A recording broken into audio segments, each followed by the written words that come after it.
20:04 en toda la República Argentina, segunda hora de nuestro programa. Miren lo que tengo aquí en mis manos, la clave 112, porque ha salido Claves Empresarial 112 ya. Y pensá, Alberto, que hace poco hablábamos de la clave 100. Mirá cuánto ha pasado ya. ¿Cuándo llegaba a la 100? ¿Cuándo llegaba a la 100? Además, esto no se cuenta por mes, se cuenta por bimestre. Por bimestre, claro, más con más razón. Bueno, buenos días, Alberto Hola, Costa, contador titular de Revista Clave. ¿Cómo estamos, Alberto? Muy bien. Sí, presentando la revista un poco más tarde esta vez por cuestiones vacacionales y después la semana pasada yo estuve de viaje, ya hace rato que está en la calle y bueno, este es el número 112 con la gente de Sebastián Balfré en la tapa. Mira, yo me voy a acercar, vos las contás un poquito, Bien, dale. Que son, es una empresa centenaria en Villa María, una de las pocas empresas que tiene 100 años o más y que justamente este año ha cumplido 100 años como una empresa comercial en la ciudad. Así que desde Claves, de alguna manera lo homenajeamos con la nota central. Sí. Más allá de las otras notas, digamos, que tiene la revista desde el punto de vista acostumbrado, digamos, como columnistas, temas de interés, empresas y demás. Alberto, no debe haber muchas empresas como, en este caso, Balfré, que cumpla 100 años. No debe haber muchas empresas que superen los 100 años, ¿no? Está Paviotti y no se me ocurre otro nombre. Claro, no hay muchas, son muy poquitas. Son muy poquitas. Exactamente. Sí, sí. Bueno, allí, por ejemplo, vemos la Claves en la versión digital. También la gente puede ingresar allí y puede encontrar la versión papel también. Así es, en Drastor. Allí, para quien no le llega, digamos, la lista de distribución, puede adquirirla en Drastor, en el kiosco. Bueno, muy bien. Alberto, ¿qué vamos a encontrar, además de la revista con Balfré? ¿Qué vamos a encontrar? De la nota con Balfré. Bueno, tenemos, como te decía recién, notas de columnistas. Por ejemplo, Luciana Arce, una especialista en recursos humanos, hablando del salario emocional. Todo un tema interesante, digamos, para las pymes. Después tenemos empresas como la gente de Todo Pino, Houston, que cumple 5 años, un emprendimiento tecnológico de gente que está en el diseño y en el trabajo de las redes, que cumple 5 años. Es decir, hay una serie de notas, bueno, después la parte política, que te tiene como protagonista, hablando un poco de qué está pasando con la elección presidencial, y esto conforma, digamos, este número de Claves 112, y ya estamos trabajando para la 113. Para la 113, que dentro de poquito ya hay que empezar a cerrar algunas notas, exactamente. Mira qué lindo que hay el diseño con la revista 112, allí con la gente de Balfré. Bueno, revista 112 lo pueden encontrar en el Drastor o también la pueden encontrar en la página web. También está la versión en JPG, ¿no? Ya está la versión digital, entrando en clavedigital.com.ar, bajan de la home y está la versión tanto en PDF como online, digamos, digital. Exactamente. Bueno, Alberto, vamos a hablar un poco de economía. El diario Clarín y afines le llaman el Plan Platita, ¿no? Nuevamente, o Plan Platita 2, todas estas medidas que va anunciando el ministro de Economía, Sergio Massa. Otros, medidas electoralistas, otros dicen, bueno, el pueblo estaba reclamando más plata y Massa le está dando más plata. Bueno, ¿qué análisis hacer de toda esta situación? Bueno, algunos le ponen otro calificativo, ¿no? Sí. Incluso hasta plataza hablan de más que platita, porque realmente el monto, digamos, que significa en términos de gasto público todo esto, porque, digamos, pagarle más a los jubilados, devolver el IVA a consumidores, pagarle un adicional, digamos, beneficios para autónomos. Hay una serie de beneficios. Los créditos para monotributistas y trabajadores. Créditos subsidiados que implica también poner dinero por parte del Estado. Significa ya para algunos analistas entre 1 y 2 puntos del PBI solamente en estos 2 o 3 meses que va a tener vigencia esto. Por lo tanto, esto, digamos, en términos del acuerdo con el Fondo Monetario, en términos de lo que se venía manejando, digamos, reducción del gasto público, porque a pesar de todo lo que sucedía, se venía reduciendo en términos reales. Esto ha cambiado totalmente estos últimos meses y va a ser así hasta fin de año. Con lo cual, vamos a llegar a un fin de año desde el punto de vista macroeconómico de los números del Estado muy complejo. Bueno, recuerdo, de esto, ¿no? Alberto, que lo hemos hablado en varias ocasiones, el acuerdo con el fondo habla de un déficit fiscal para este año 2023 de 1,9. Así es. Y vos me dijiste, se van a pasar un poco, pero no va a ser tanto. Ahora sí. Totalmente. Se estimaba entre 2,4, 2,5. Con todos estos anuncios se habla por lo menos entre el 4 y 4,5% de déficit. ¿De déficit? ¿Tanto así? Un punto nomás, o un punto 2, un punto 3 del Plan Platita. Pero es un montón, O sea es más del doble. ¿Esto qué significa en términos políticos? Que el gobierno que venga, porque el próximo que habla con el gobierno que viene, el que con el Fondo Monetario es el gobierno que viene. Claro. Va a tener que hablar en otros términos con el Fondo Monetario porque va a estar totalmente incumplido el acuerdo, con lo cual, bueno, significa barajar y dar de nuevo con respecto a este tema. Todo lo que se había comprometido Massa y su equipo hasta la entrega de los 7.500 millones. Por eso no se sabe si en noviembre entrarán los 2.600, 2.500 que el Fondo Monetario va a enviar, porque está totalmente incumplido el acuerdo. Claro, es como que firmó y ya está, hago lo que quiero, ¿no? Exactamente, firmaron y después hicieron prácticamente todo lo contrario a lo que se comprometieron con el fondo, ¿no? Bien, la semana pasada Claves estuvo en el coloquio habitual de la Unión Industrial de Córdoba, ¿no? Un espacio muy importante donde se reúnen los empresarios cordobeses y también vino gente de Buenos Aires, caso Funes de Rioja, que es el titular de la UIA. ¿Qué se dijo allí? Digo, tanto aquellos exponentes como aquellos que vos charlabas en las mesas y en el diálogo de pasillos, digamos. Bueno, hay una gran incertidumbre política y económica. Política porque en realidad después del resultado de las PASO, digamos, casi te diría que la vedette es Milei hoy, en términos de lo que hablan los hombres de negocio, pero sigue habiendo incertidumbre. Y económica mucho más porque a pesar de que las empresas no venían mal, porque a pesar de todos los problemas de importaciones, de inflación y demás, no tenían grandes problemas de funcionamiento financiero. Bueno, ahora el panorama que se abre hacia fin de año se complica mucho más porque ya tenés que planificar un 2024 que no sabes quién va a ser presidente, cuáles van a ser las medidas, dolarización sí, dolarización no. Con lo cual, digamos, el esquema es muy complejo. Lo que dijo Broda, el único economista, macroeconomista que habló, digamos, en el encuentro, dijo, va a ser un 2024 muy complejo. Eso es lo que dijo Broda, porque va a significar un año de ajuste, digamos, de reacomodamiento de la economía, de todo lo que hablábamos recién, más todo lo que veníamos trayendo en términos de problemas económicos, se van a tener que ajustar o acomodar de alguna manera. Llámese dolarización, llámese bimonetarismo, llámese otra forma, va a ser un año de reacomodamiento en términos económicos. Por lo tanto, muy difícil de planificar para las empresas y muy difícil para decir cómo llegamos hasta fin del 2023. Bueno, en el caso de Massa, de la campaña de Unión por la Patria, el mismo Massa lo ha dicho, el ministro candidato, que el 2024 va a ser un gran año para la Argentina, fundamentalmente por el ingreso de los dólares que en el 2023 no entraron por la sequía. Broda dice que va a ser complejo, Massa que va a ser un gran año el 2024. ¿Cuál va a ser la realidad? Los dos tienen razón.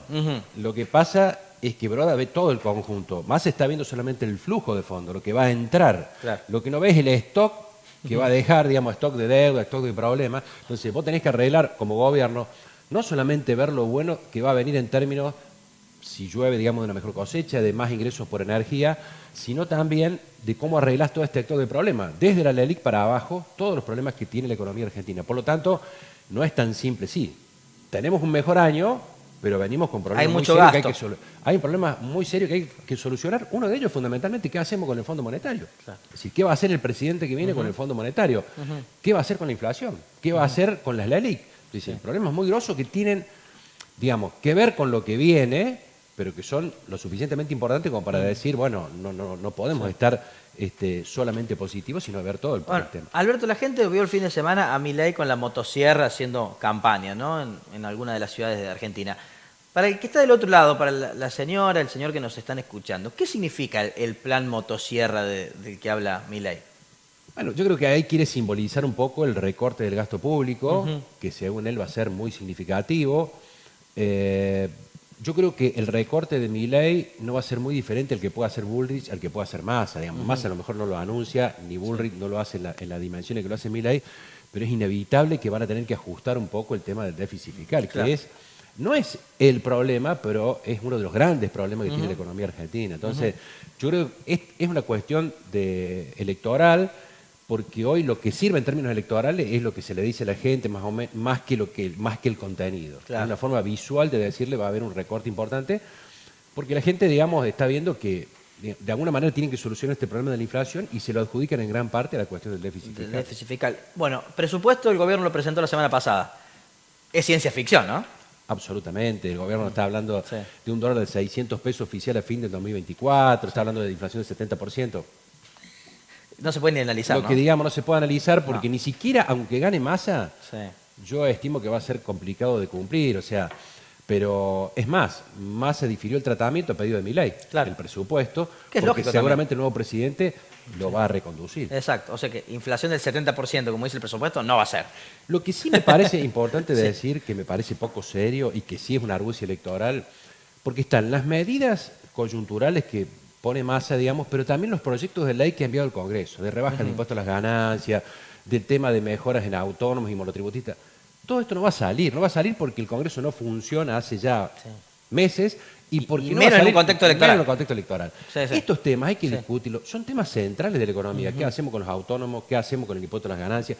No se pueden discutir en un contexto electoral. Entonces, lamentablemente, es un tema que estuvieron 4 años para tratarlo, nunca se reunieron y ahora en 2 meses queremos, digamos, tratarlo. Estas son las cosas poco serias que tiene la política, que los que estamos en el tema económico nos preocupa mucho porque vemos que se sigue tratando con mucha liviandad. Claro. ¿Ves un agujero fiscal grande del Sí. Estado con todas estas medidas que ha anunciado Massa? Sí, sí, pero además lo que vemos es poca voluntad de solucionar los problemas de fondo. Seguimos tirando leña al fuego y los problemas de fondo los usamos por una cuestión electoral para que cuando manden al Congreso Juntos por el Cambio diga que no, entonces digan, mire, ustedes no quieren la rebaja de ganancia, cuando sabe Massa que no va a dar la rebaja de ganancia porque ni siquiera a él como presidente le conviene. Porque además es injusto. La rebaja del impuesto a las ganancias o del impuesto a los ingresos se lo está haciendo a los grandes contribuyentes que reciben sueldo y los que reciben poco sueldo lo van a pagar con la inflación. O sea que es regresivo, es absolutamente regresivo. Argentina necesita pagar más impuestos. No salimos sin pagar más impuestos, pero los tienen que pagar los que más tienen, no los que menos tienen. Con este esquema que plantea Massa, pagan los que menos tienen. Seguimos en el mismo vicio. Me gustó la palabra ese regresivo, ¿no? Un esquema regresivo. Esto Lejos hace de ser más- progresivo, es regresivo. Más regresivo todavía. Si tenemos un sistema regresivo, ¿qué significa? Que pagan más los que menos tienen. Entonces, no salimos sin crisis y sin pagar más impuestos en este país. La gente sea consciente. Ni lo dice Milei, ni lo dice Massa, ni lo dice... Hay que pagar más impuestos. Ahora, no tienen que pagar más impuestos los que menos tienen, porque el sistema ya están pagando los que menos tienen. Que es la Van a tener que inflación. pagar los que más tienen. Entonces, si vos pones una medida que va en contra de esto 2 meses antes del nuevo gobierno, son cuestiones, digamos, que empobrecen la discusión Bien. política y la discusión económica. Bueno, Alberto, días atrás dialogábamos en la radio con el ministro de Finanzas, Osvaldo Giordano, y él volvió a utilizar una palabra que Juntos por el Cambio también la ha utilizado en las últimas horas, justamente argumentando por qué no va a rechazar el impuesto a las ganancias allí en la Cámara de Diputados, que es una medida que camina hacia la inflación, a la hiperinflación, dice Juntos por el Cambio, y Osvaldo Giordano dice, estamos en riesgo de hiperinflación. ¿Lo ves como una posibilidad? Mira, lamentablemente se ha empezado a hablar, o sea, hablaba hace un mes atrás. Con el cepo no es tan simple que venga una hiperinflación de un día para el otro, pero estamos ya en un contexto de inflación tan alto que hemos perdido noción de los valores, del precio de las cosas. De las cosas, claro. Desde el consumidor hasta la persona que tiene que ir a reponer algo. Y eso es muy complejo para una economía y tenemos que llegar a fin de año con esta cuestión. Así que... digamos, hiperinflación para los países del mundo es más del 100% anual, para la Argentina es mucho más porque ya hemos tenido. Claro. O sea, Pero técnicamente estamos en hiperinflación. técnicamente estamos, y supuestamente hasta el 22 de octubre, con el dólar que va a tratar de mantener planchado el gobierno, porque Sí. está influyendo en el mercado, con las elecciones sin definir, vamos a llegar, digamos, en un contexto como el que estamos. El 23 de octubre, no sé, de acuerdo al resultado y la decisión que tome el gobierno. Claro. La verdad que es muy complejo Sí. y esta situación nos pone mucho más en riesgo que la que estábamos hace 2 meses atrás. Sí. Yo pensaba, digo, en la hiperinflación del 89, la solución, entre comillas, que encontró Menem fue el 1 a 1, ¿no? Para detener la inflación, que fue una pseudo dolarización de la economía. Una espiral inflacionaria ahora, ¿cómo se solucionaría, digo? ¿Quién confiaría en el peso nuestro? ¿Ah? Sí, obviamente que Claro. esto es un tema, digamos, la confianza en el peso, porque en definitiva la estabilidad es confianza en el peso. ¿Cómo se recupera? Eso lleva tiempo y la gente no tenemos mucho más tiempo para esperar. ¿Te acuerdas que cuando surgió lo de Menem, antes falló un año antes con el plan Bono y tuvo varios intentos antes de llegar a la convertibilidad? Claro. O sea, no se llega el 11 de diciembre a la convertibilidad o a la dolarización, sino que Sí, 2 años pasaron. 2 años. lleva tiempo, hay problemas en la economía, hay reacomodamiento. Hay lo que decía Broda, vamos a tener una economía compleja el año 2024, para decirlo elegantemente, en el mejor de los casos. Claro. Si le metemos más leña al fuego ahora, más compleja va a ser. Pero bueno, así están dadas las cosas. Todo supeditado al resultado electoral. Todo supeditado y yo te diría que más allá del 22, que me animo a decir algo también prendido con alfileres, no me animo a decir absolutamente nada de la economía. Alberto, gracias como siempre. Gracias a vos. ¿Cómo podemos encontrar la revista y dónde tenemos que ingresar también para ver la digital, el medio digital? Bueno, como decíamos, quien quiere tener la revista impresa puede adquirirla en Dragton, en el kiosco del centro de Villa María, y si no, en www.clavedigital.com.ar, allí tiene la versión digital, puede entrar sin cargo y verla. Bien, ¿y en las redes sociales de...? Y en las redes sociales con @clavedigital, la información diaria que tenemos, que sale de la web todos los días, con la mejor información empresaria y económica de Villa María y la región. Alberto, gracias como siempre. Gracias a vos. Buscamos una nueva pausa, te quedas con nosotros, ya volvemos.